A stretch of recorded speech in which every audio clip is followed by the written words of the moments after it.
ഇപ്പോൾ ഫേസ്ബുക്കിൽ നിങ്ങൾക്ക് വേണമെന്നുണ്ടെങ്കിൽ ഹൈലൈറ്റ്സ് ആഡ് ചെയ്യാവുന്നതാണ്. ഈ ഒരു വീഡിയോയിൽ നമ്മൾ നോക്കാൻ പോകുന്നത് ഫേസ്ബുക്കിൽ പുതിയൊരു ഹൈലൈറ്റ് എങ്ങനെ ആഡ് ചെയ്യാം എന്നുള്ളതിനെ കുറിച്ചിട്ടാണ്.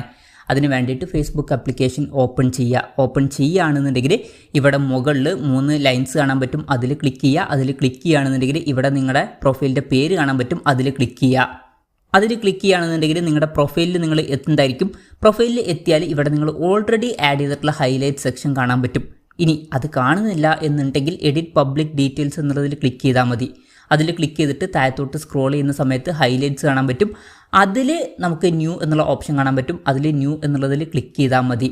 ഇപ്പം അതിൽ ന്യൂ എന്നുള്ളതിൽ ക്ലിക്ക് ചെയ്താൽ നമ്മളോട് ഫോട്ടോസൊക്കെ സെലക്ട് ചെയ്യാൻ പറയുന്നുണ്ട്. ഇപ്പം ഗാലറിയിലുള്ള ഫോട്ടോ സെലക്ട് ചെയ്യണമെന്നുണ്ടെങ്കിൽ ക്യാമറ റോളിൻ്റെ സൈഡിലായിട്ട് സീ ഓൾ എന്നുള്ളതിൽ ക്ലിക്ക് ചെയ്യുക. എന്നിട്ട് നിങ്ങൾക്ക് ഇഷ്ടമുള്ള ഫോട്ടോസ് സെലക്ട് ചെയ്യാവുന്നതാണ്.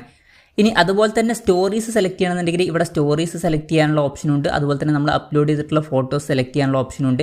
എന്തായാലും ഇതിൽ നിന്ന് ആവശ്യമുള്ള കാര്യങ്ങളൊക്കെ സെലക്ട് ചെയ്തിട്ട് നെക്സ്റ്റ് ബട്ടണിൽ ക്ലിക്ക് ചെയ്താൽ ആ ഒരു സ്റ്റോറീസും അതുപോലെ തന്നെ ഫോട്ടോസൊക്കെ ഈ ഒരു ഹൈലൈറ്റ് സെക്ഷനിലോട്ട് ആഡ് ആവുന്നതായിരിക്കും. ഇനി കവർ ഫോട്ടോ ചേഞ്ച് ചെയ്യണമെന്നുണ്ടെങ്കിൽ ഇതിൽ ക്ലിക്ക് ചെയ്തിട്ട് നിങ്ങൾക്ക് ഇഷ്ടമുള്ള കവർ ഫോട്ടോ സെലക്ട് ചെയ്യാവുന്നതാണ്. ഇനി നിങ്ങൾക്ക് ഗാലറി എന്നുള്ളൊരു ഫോട്ടോ കവർ ഫോട്ടോ ആയിട്ട് സെറ്റ് ചെയ്യണമെന്നുണ്ടെങ്കിൽ ഈ ഒരു ക്യാമറ ബട്ടണിൽ ക്ലിക്ക് ചെയ്തിട്ട് അത് സെറ്റ് ചെയ്യാവുന്നതാണ്. എന്തായാലും ഇനി ഇവിടുന്ന് ടൈറ്റിൽ ആഡ് ചെയ്യണമെന്നുണ്ടെങ്കിൽ ടൈറ്റിൽ ക്ലിക്ക് ചെയ്യുക. ഒരു ടൈറ്റിൽ ഇവിടെ കൊടുക്കുക. എന്തായാലും ഈ ഒരു കാര്യങ്ങളൊക്കെ ഇപ്പോൾ സെറ്റ് ആയിട്ടുണ്ട്. അത് കഴിഞ്ഞിട്ട് സേവ് ബട്ടണിൽ ക്ലിക്ക് ചെയ്യുകയാണെന്നുണ്ടെങ്കിൽ ആ ഒരു ഹൈലൈറ്റ് സേവ് ആവുന്നതായിരിക്കും.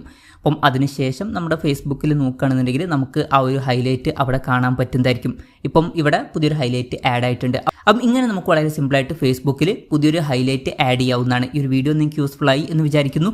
എന്തായാലും ഈ ഒരു വീഡിയോ പറ്റിയിട്ടുള്ള നിങ്ങളുടെ ജെന്യുവൻ ആയിട്ടുള്ള അഭിപ്രായം ജസ്റ്റ് ഒന്ന് കമൻറ്റ് ചെയ്യുക. അതുപോലെ തന്നെ ഇതുപോലുള്ള വീഡിയോസ് ഇനിയും കാണാൻ താല്പര്യമുണ്ടെന്നുണ്ടെങ്കിൽ ഈ ചാനലും സബ്സ്ക്രൈബ് ചെയ്യാവുന്നതാണ്.